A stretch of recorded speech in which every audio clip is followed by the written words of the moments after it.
আসসালামু আলাইকুম। শিং মাছের পোড়া পোড়া খেয়েছেন কখনো আপনারা? আসুন আজকে দেখে নিই কিভাবে শিং মাছের পোড়া পোড়া রাখতে হয়। প্রথমে আমরা ভালো করে শিং মাছগুলোকে ধুয়ে নেব। তারপরে বড় একটা রসুন থেতো করে এটাতে দিয়ে দেব। তারপরে পরিমাণ মতো হলুদ, মরিচের গুঁড়ো দিয়ে দেব। পরিমাণ মতো এখন আমরা এটাতে তেল দিয়ে নেব।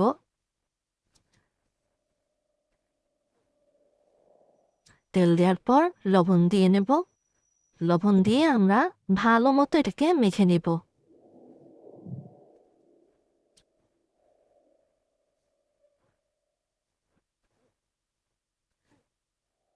মাখানো হয়ে গেলে আমরা এটাতে পানি দিয়ে দেব পরিমাণ মতো।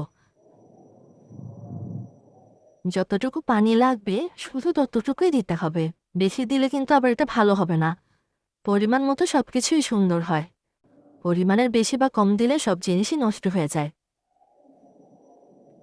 আমি এখন এটাকে পানি দিয়ে ভালোভাবে সব দিক থেকে মিক্স করে নিলাম। এখন আমরা এটাকে চুলার আঁচে রান্না করব। কিছুক্ষণ নাড়াচাড়া করে আমরা এটা ঢেকে দিলাম।